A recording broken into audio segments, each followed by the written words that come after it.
Une mission, c'est vivre dans les villages, participer aux réunions, assister à l'accueil, souvent des fêtes qui font partie du rituel et de la manière de recevoir.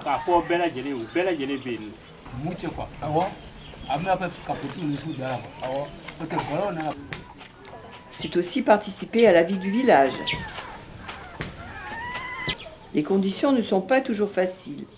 Nous couchons sous des moustiquaires, car dans les maisons il fait toujours trop chaud. Un trou et une cruche d'eau qu'il faut économiser pour la toilette. Manger à la main, vivre comme eux, c'est ce qui fait la force et la reconnaissance d'ensemble.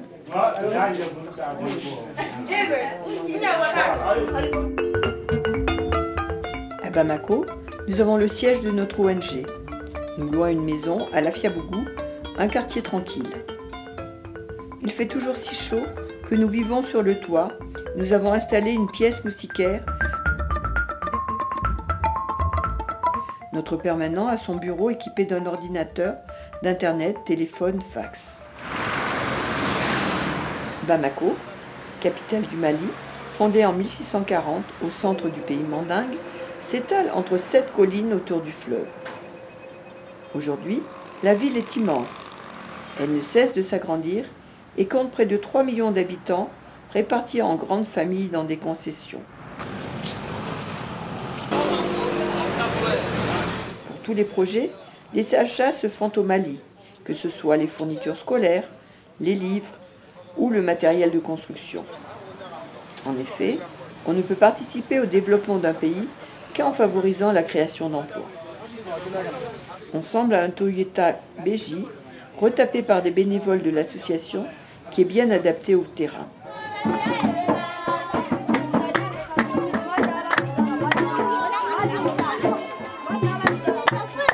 Ensemble travaille en partenariat avec des villages du Mali sur 3 régions. Nous allons commencer notre périple par la première sur la région de Koulikoro, cercle de Kati, commune Njiba. Situé à 150 km de Bamako, il faut plus de 3 heures pour atteindre Faladié, chef-lieu de cette commune. La plupart des villageois ne parlent pas le français. C'est grâce à notre permanent, qui parle dogon, bambara et français, que nous pouvons faire notre travail correctement. Comme ce sont les villages qui choisissent leurs projets, nous touchons à de nombreux domaines. Pour une construction d'école, suivant les plans types du gouvernement, les villageois doivent trouver les pierres, le sable et le gravier. Avec un moule, ils doivent fabriquer 6000 parpaings de ciment, aider le maçon pour faire les fondations, puis monter les murs et le toit. De gros problèmes d'eau sur cette zone. Nous avons financé des puits, réparé des forages, des pompes, souvent en panne.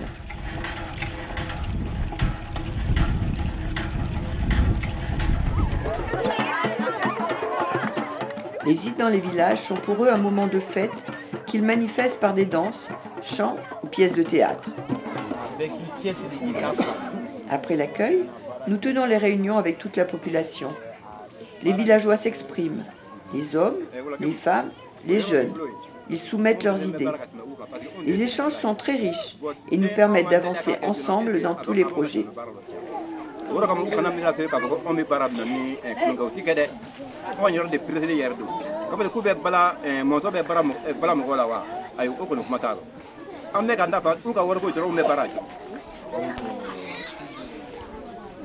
Quand le projet est accepté par le groupe français partenaire, les déblocages de fonds se font sur place.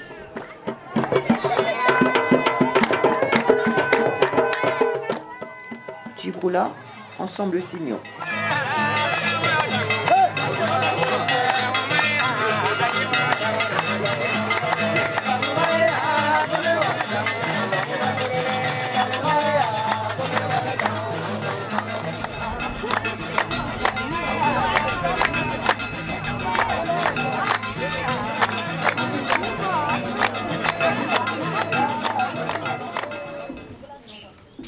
Des fours en banco permettent de griller les noix de karité avant d'être broyées dans les moulins que nous avons mis en place dans tous les villages de cette zone.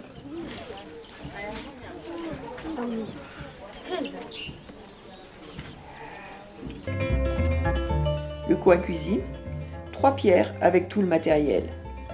Ce sont les femmes qui vont aussi chercher le bois pour la cuisson. Elles doivent aussi décortiquer et piler le mil tous les jours pour le transformer en farine et préparer le tau, pâte de mil avec une sauce de feuilles de baobab.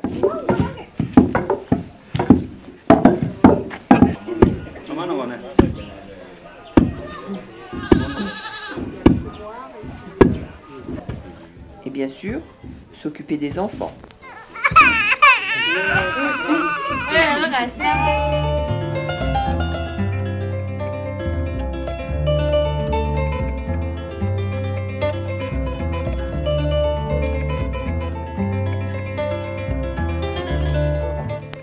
Voilà. Donc après, leur projet, il y a des fiches de projet, ça sera à eux de choisir un projet et ça serait bien qu'on en ramène un. Dans le domaine de la santé, construction d'une maternité, suivant les plans types du Mali. C'est le ministère de la Santé et le médecin-chef de Kati qui assurent la formation des matrones et leur remise à niveau. Les réunions prénatales sont ainsi assurées au village. Les conditions climatiques sont très difficiles au Mali, avec une succession de grandes sécheresses. Nous sommes en zone sahélienne où souffle l'harmattan, vent chaud et sec, générant des incidents climatiques, entraînant tout sur leur passage.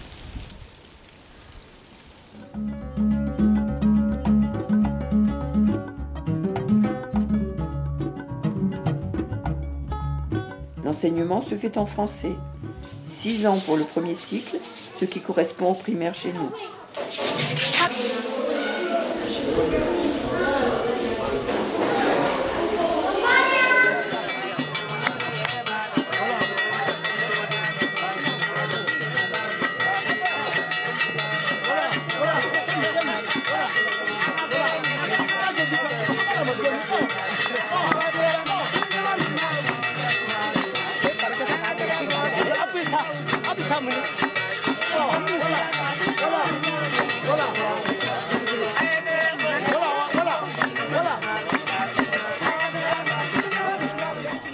Dans chaque village, nous avons financé des microcrédits pour les femmes afin de leur permettre de développer des activités génératrices de revenus. Des cahiers de gestion adaptés à chaque projet sont mis en place.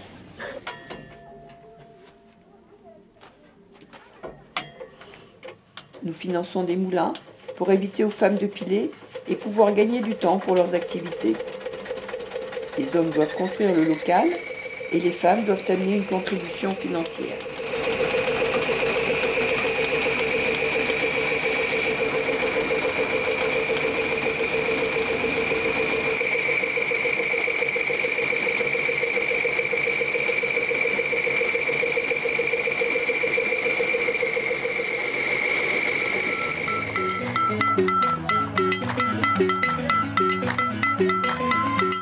Dans chaque village, à notre arrivée, des fêtes sont organisées pour notre accueil. Les populations sont très attachées à leurs traditions. Danse des acrobates au son du balafon.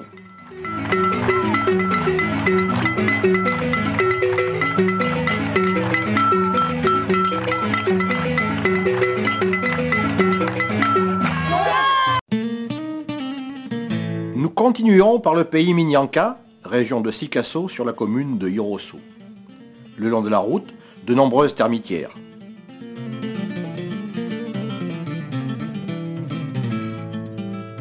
C'est une région plus arrosée. Nous traversons des villages avec des mares juste après la saison des pluies.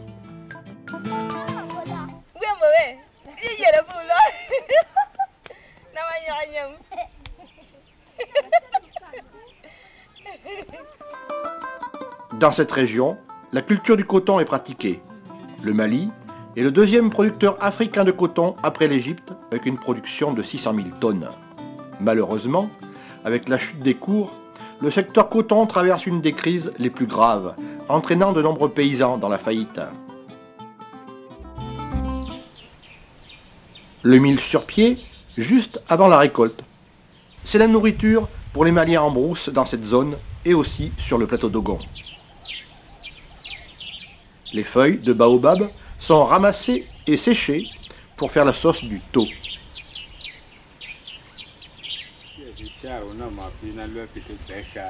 Ici, les réunions sont en minyanka et nos dialogues en français sont traduits par le premier adjoint de la mairie.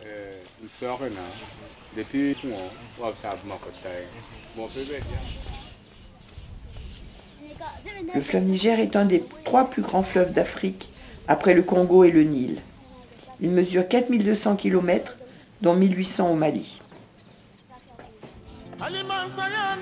Teriabougou, au bord du fleuve, est né de l'amitié entre un pêcheur et un père blanc, le père Vespérien. On a cultivé Oui, pendant la saison des pluies. 50 ans, un an. 50 ans, oui. Un an. Comme ça, oui. 50 ans, oui. Et ça n'a pas besoin d'entretien, ça. Oui. Et Et surtout, c'est la saison, c'est pendant la période morte, là où il n'y a pas de culture, tous les récoltes. C'est une véritable oasis, un centre d'utilisation des énergies renouvelables où est produit le pourguer, utilisé pour la fabrication de carburant végétal. « 70%. Oui. Tu mets 30% de bouse.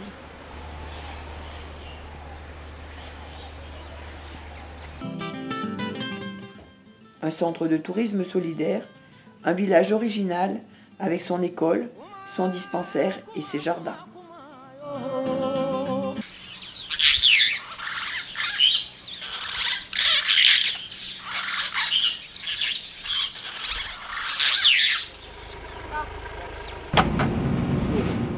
Protégés par le Bani, un affluent du Niger, nous sommes obligés de prendre le bac pour arriver à Djenné.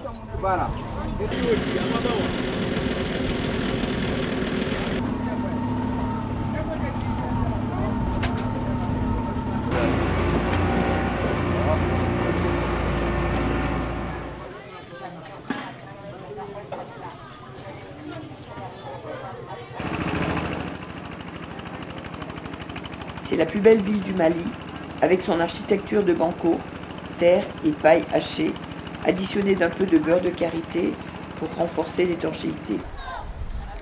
Djenné est inscrite au patrimoine de l'humanité de l'UNESCO.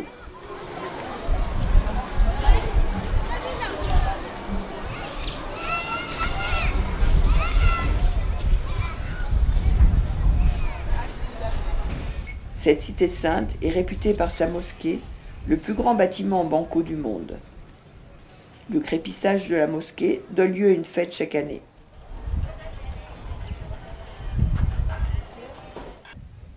On continue à construire à l'identique ces hautes maisons à frontons décorés. C'est ça qui donne le noir. C'est avec de la boue mélangée avec le feu des ngalama. Les ngalama, c'est un arbre de notre région dont on ne connaît pas le nom en français. Donc l'ingalama est forcément utilisé dans la fabrique du bogolan. Et pour le fond, tu utilises... Ce jeune est allé apprendre la technique du bogolan à Ségou. Ce fond baise est la couleur du ngalama. Mais on peut trouver d'autres fonds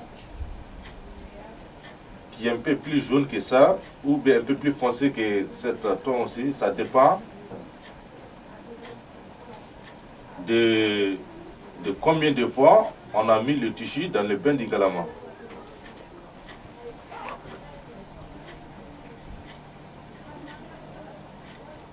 Après Ségou, le fleuve Niger éclate en plusieurs bras pour former le delta intérieur.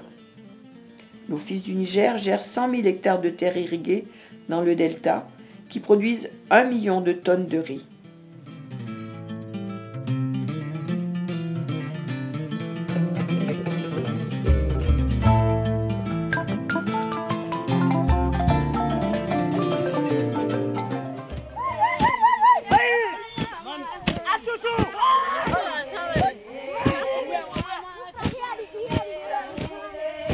Les Tamaliens viennent de donner des terres à tous ceux qui veulent cultiver et leur proposent des engrais à prix coûtant lors d'un plan agricole appelé Initiative Riz.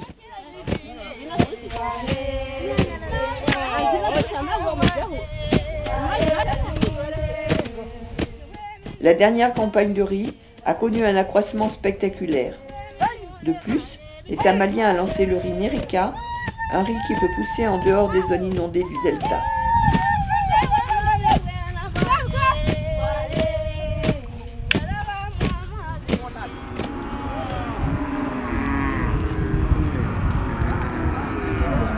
Les Peuls s'occupent des troupeaux. Ils se déplacent suivant les pâturages. Chaque année, ils font traverser le fleuve à leurs troupeaux pour gagner la plaine du Massina.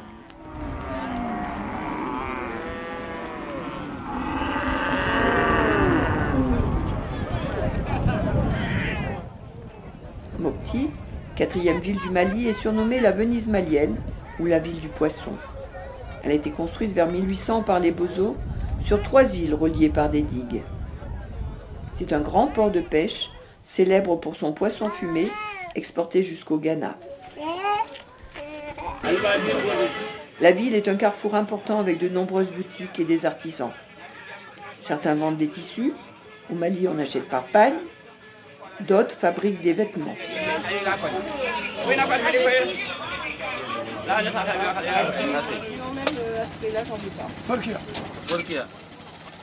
Si vous passez par Mopti, nous vous recommandons Maxime le Magnifique. C'est magnifique, hein? Ça, c'est le tenue de mariage de Bella. Vous connaissez les Bella? Oui.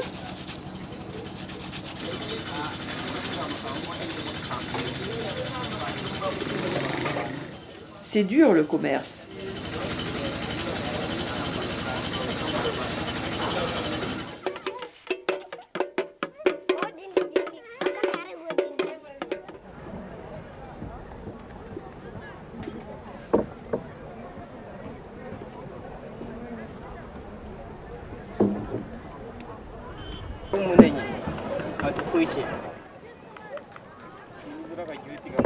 Les Bozos sont un peuple originaire de l'Empire du Ghana, ayant quitté l'ouest malien pour s'installer au bord du fleuve Niger.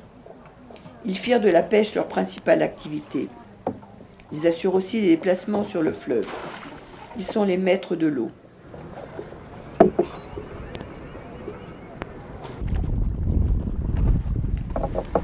Nous allons les rencontrer sur les îlots en face de Mopti, où ils s'installent en basses eaux dans des maisons en paille qu'ils démonteront à la crue pour suivre les bancs de poissons.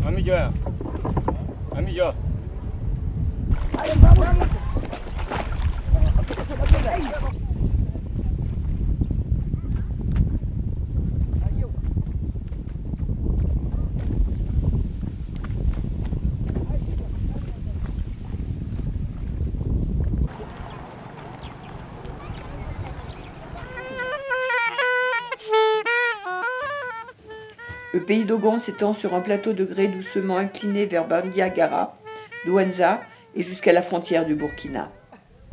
La partie élevée forme une grande falaise de près de 80 km qui surplombe de 150 à 200 mètres une plaine sablonneuse bordée d'un long cordon de dunes. Nous travaillons en partenariat avec 45 villages de cette région, répartis sur une dizaine de communes. Sassougou est un des 2 villages situés au pied de la falaise que nous aidons. Mais c'est aussi pour vos enfants et vos petits-enfants. Il faut que ces projets qui ont été financés aujourd'hui, qu'après nous, ils puissent continuer à tourner grâce à votre bonne gestion.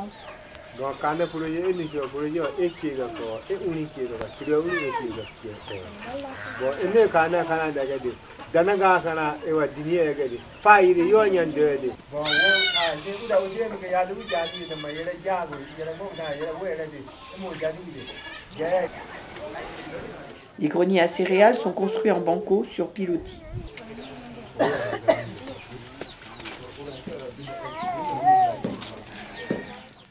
Les champs sont plus vastes que sur le plateau, ce qui leur permet de récolter de l'arachide. Les arachides sont des tubercules qu'il faut séparer de la plante avant de les griller au feu de bois. Les feuilles serviront de nourriture pour les animaux.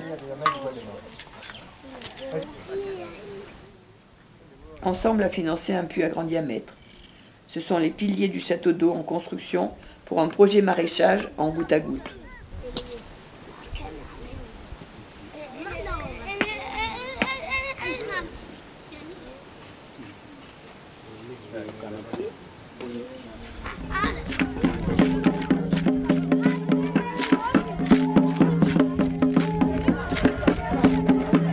association humanitaire et partenaire de Dunali.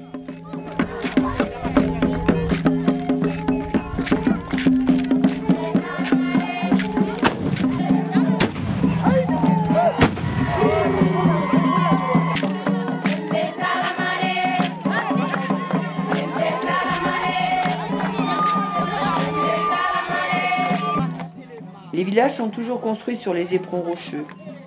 Seulement 15% de terres cultivables sur le plateau Dogon.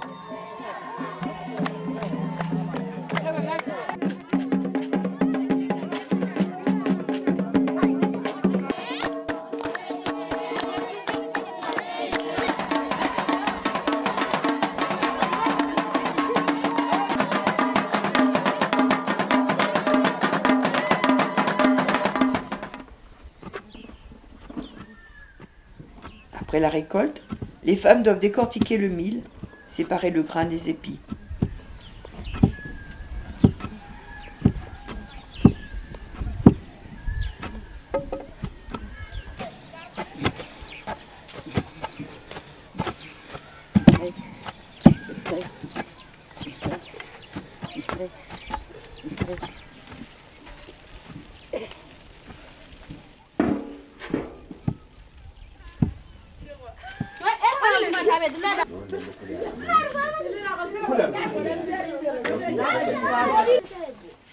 Pendant la saison des pluies, quelques pieds de combo sont cultivés, coupés, puis séchés pour être utilisés dans les sauces.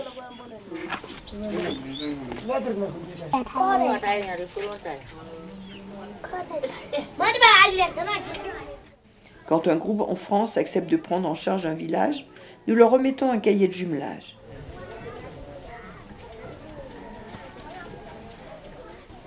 Notre permanent explique les règles du partenariat.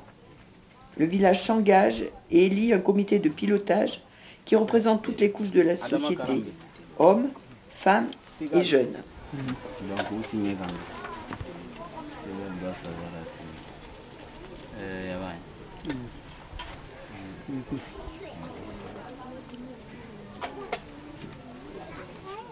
Dans chaque réalisation, le village doit amener sa contribution physique et financière.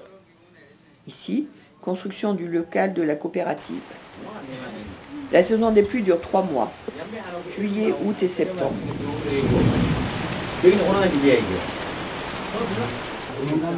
Les gros orages lavent le banco. Il pleut dans les maisons. Il est impossible de circuler entre les villages.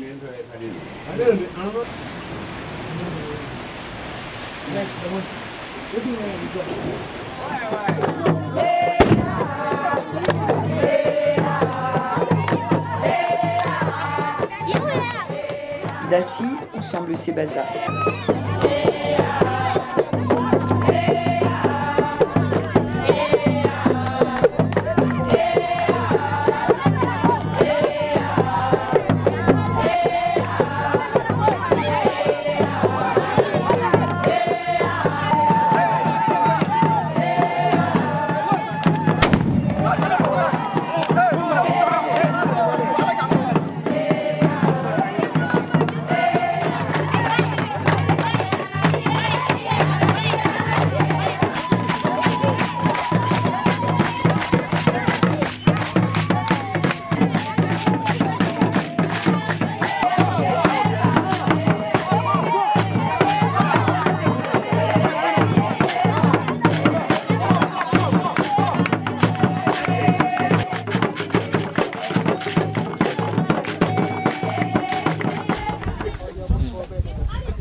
Les fourrages ont des pompes très souvent en panne ou très difficiles à actionner.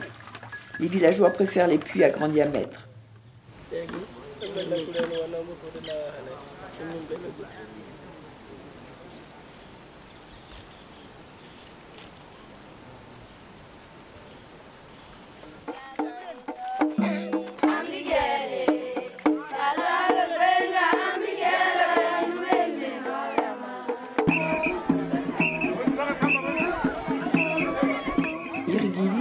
Ensemble porte de Bretagne.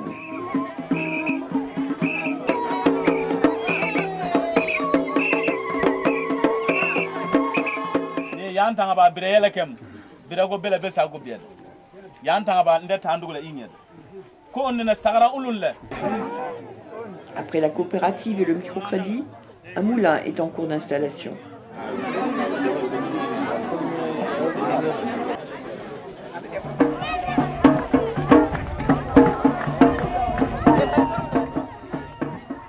Un déghem, ensemble chamalière.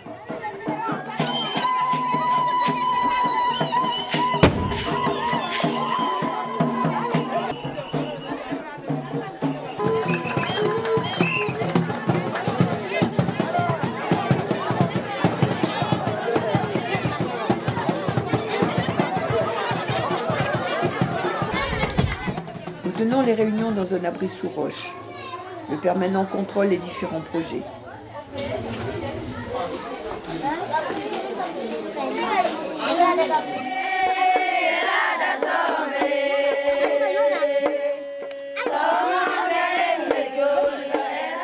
Les enfants ont de nombreuses carences et la mortalité infantile est très élevée.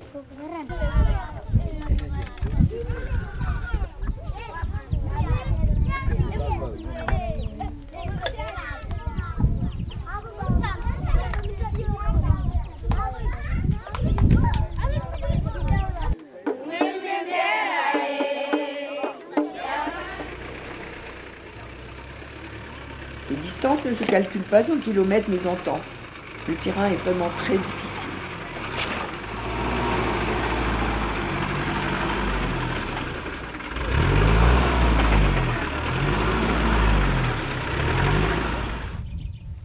Les barrages qui retiennent l'eau permettent de pratiquer des cultures de contre-saison, surtout l'échalote, qui permet aux Dogons d'obtenir un revenu supplémentaire pour acheter du mil et combler le déficit céréalier.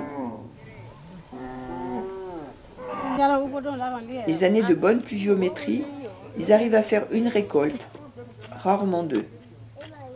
Ils font de petits carrés en pierre dans lesquels ils rapportent de la terre.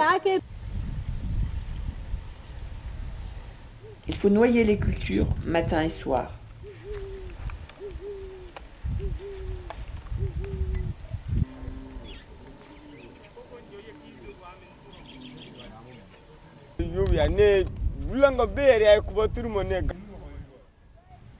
Les bulbes d'échalotes sont écrasés et séchés au soleil. Rien n'est perdu. Les tiges sont aussi récupérées et séchées serviront à la préparation des sauces.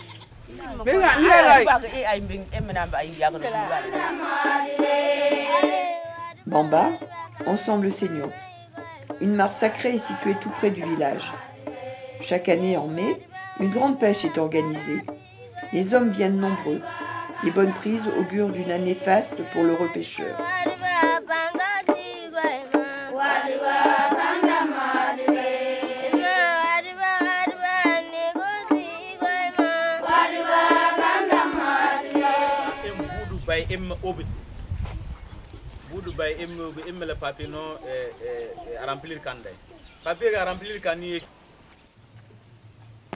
Souvent, on nous offre un mouton.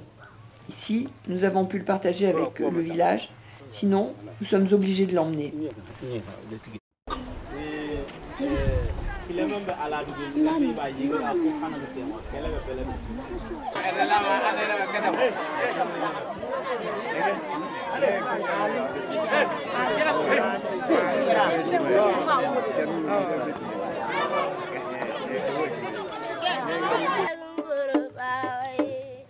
Nous retournons sur le plateau pour continuer notre mission.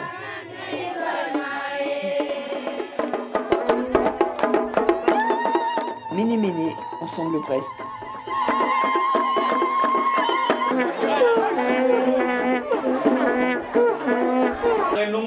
Nous tenons les réunions dans une salle de l'école.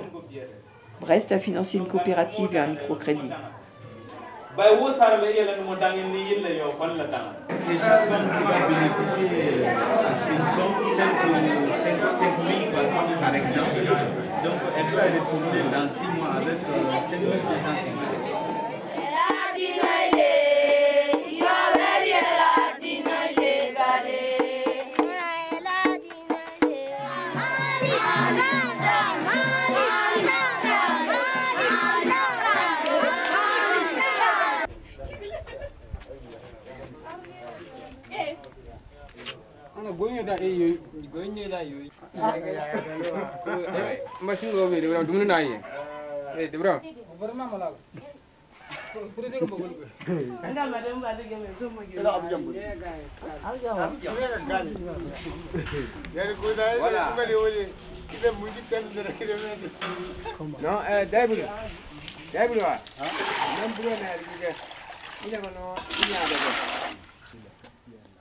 Les Dogons ne plaignent pas leur peine.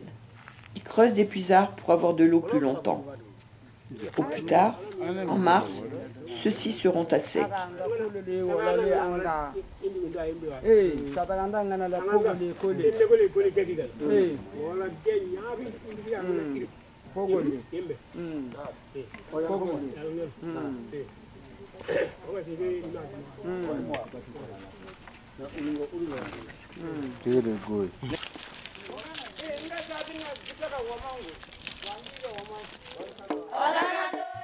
De nombreux barrages sont inefficaces pour le maraîchage et rapidement à sec.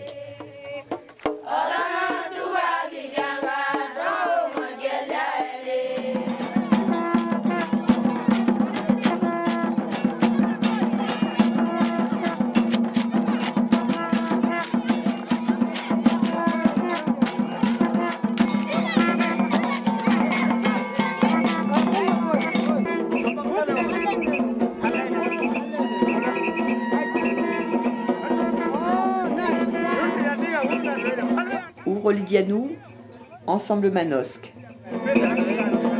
La danse des chasseurs.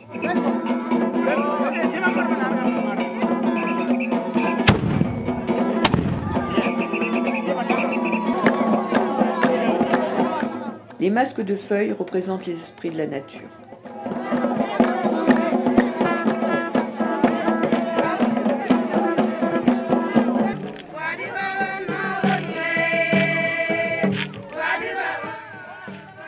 La complainte de Wadouba raconte la vie des Dogons. Partis du pays mandingue vers le XIe siècle pour fuir l'islam, ils ont passé le fleuve grâce aux Bozo, puis se sont réfugiés au pied de la falaise. Au début, ils vivaient bien, de culture et de chasse. Puis les grandes sécheresses sont arrivées et il est de plus en plus dur de vivre dans cette région.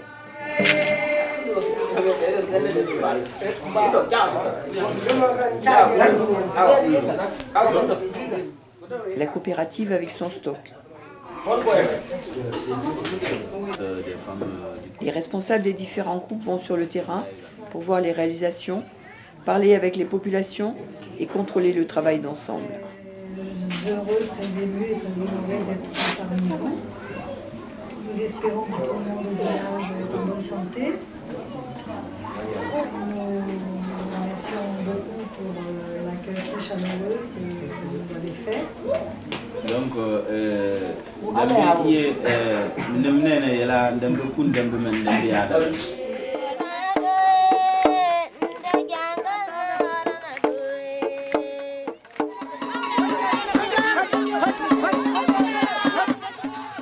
Tunolinema, ensemble Orsine.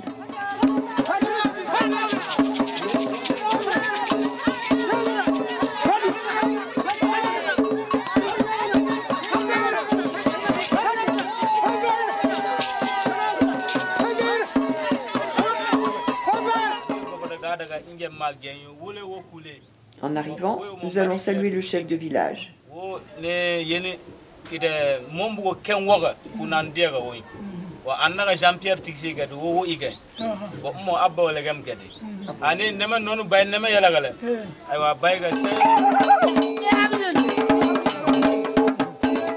masques Dogon furent introduits par la femme suprême, Yaïm, la femme du Sigui.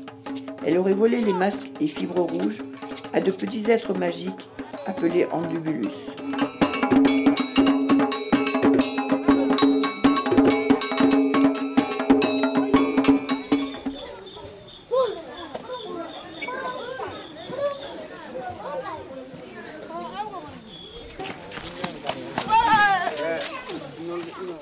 De nombreux barrages sont à sec et ne permettent plus le maraîchage. Ils ralentissent l'écoulement des eaux et permettent l'alimentation des nappes phréatiques.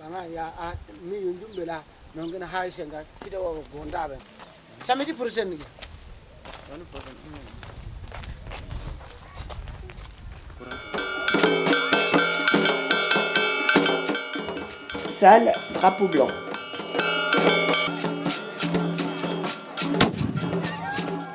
Les fêtes sont toujours différentes d'une fois sur l'autre. Le voleur danse avec le chasseur, avec son masque de porc-épic.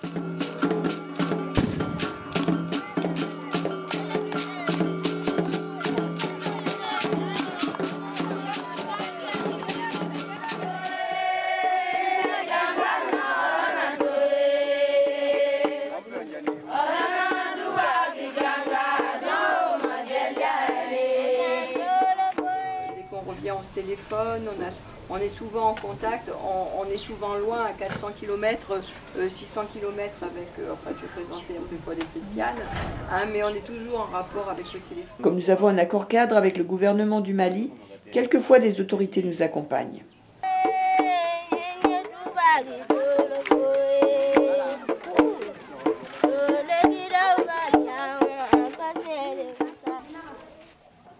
La maison du Hogon, où vit le chef du village. Ce sont les femmes qui font la teinture, puis défont les poings avec une lame de rasoir.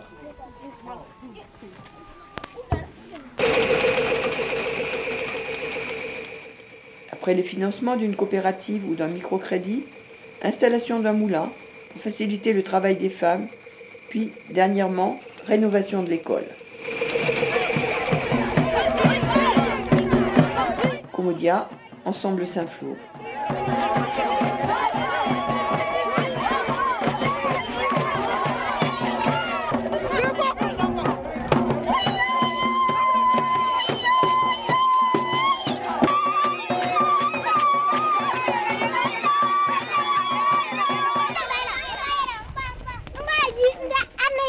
Pas de Comodia sur leurs épaules et sur leurs têtes, qui veulent savoir le maximum de choses. Les cahiers sont contrôlés à chaque visite et les explications sont données par les responsables des différents projets. Bon, ça peut peut-être moi je peux faire une erreur aussi, on ne sait jamais.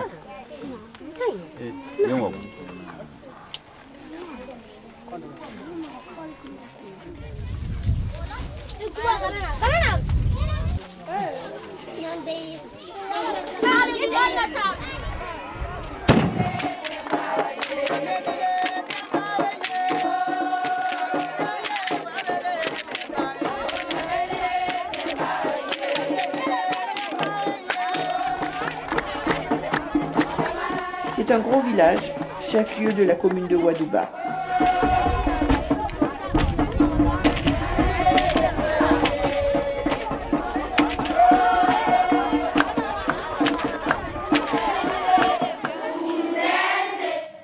Les effectifs sont pléthoriques, comme disent les enseignants. 60 à 120 enfants par classe.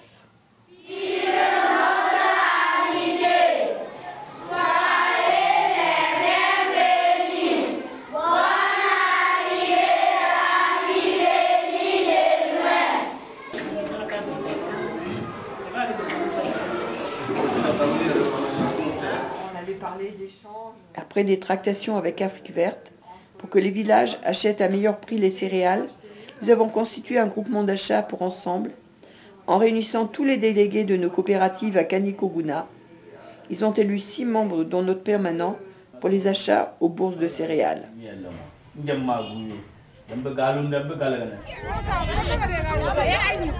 Les femmes font de nombreux kilomètres, matin et soir, pour aller chercher un seau d'eau.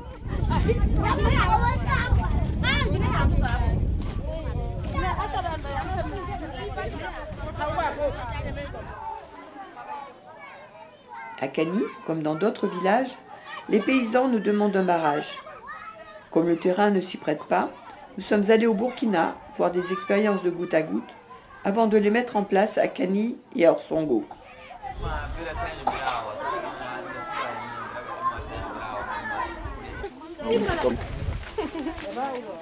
Essai de mise en eau du terrain alors que le château d'eau est en construction.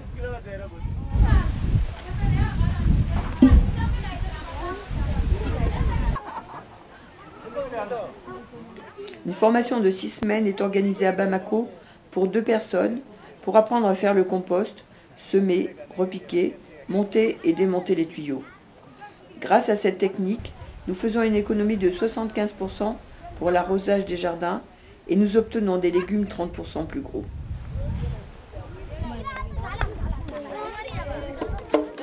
L'année suivante, le château d'eau est terminé et le jardin est exploité à fond.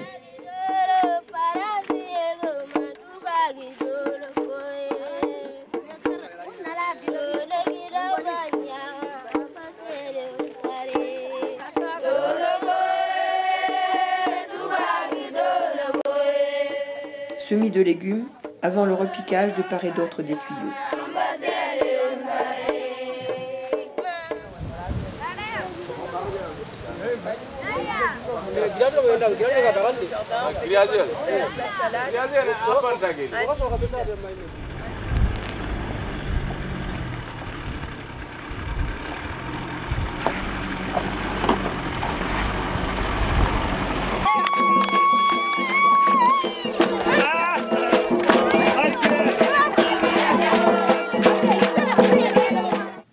Orsongo, ensemble Orsine.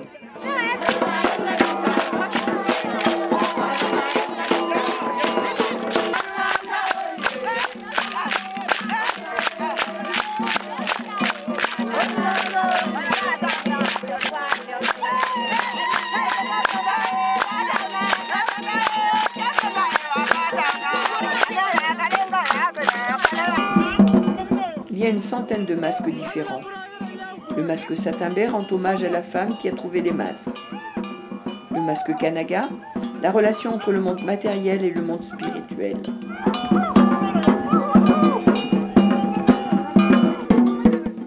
Le sirigué, ou masque à étage, représente la dynastie Dogon.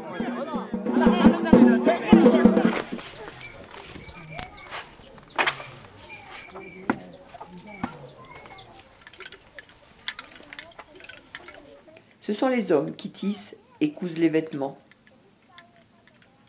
Les tisserands tissent des bandes de 15 à 20 cm de large sur des métiers rudimentaires. Pour le creusement d'un puits, le village doit payer sa quote-part et mettre à la disposition du puisatier 15 personnes chaque jour pour creuser, sortir les granulats, préparer le ciment.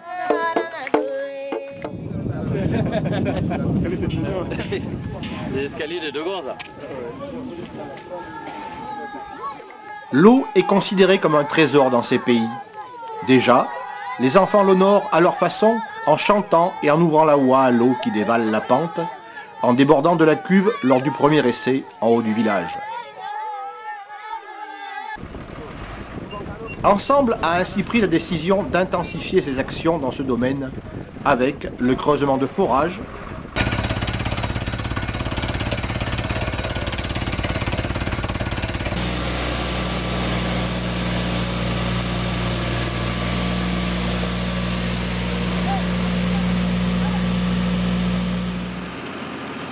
avec aussi le creusement de puits pour amener l'eau à ces populations. En effet, les femmes font jusqu'à 20 km par jour pour en ramener un seau d'eau à la maison, bien indispensable à la vie.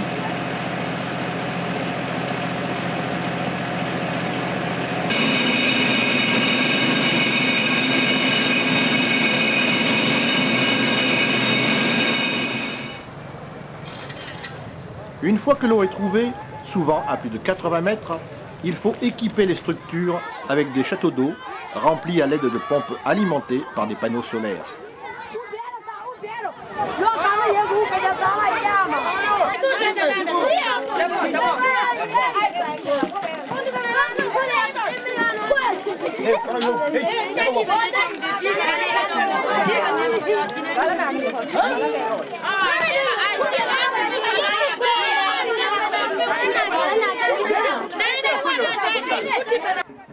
Une fois ces équipements fonctionnels, les jardins maraîchers avec goutte à goutte permettent aux populations de pallier au déficit alimentaire récurrent dans ces contrées.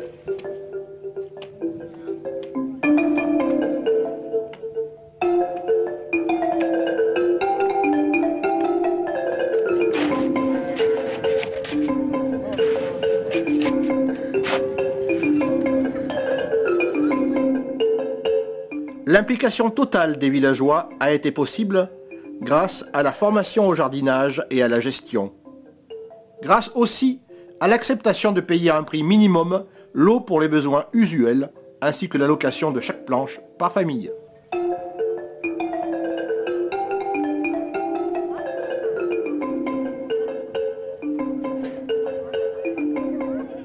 Ainsi, les populations assurent la pérennité des projets en permettant à terme la réparation ou le remplacement des installations lorsque celles-ci deviendront obsolètes.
What am I doing?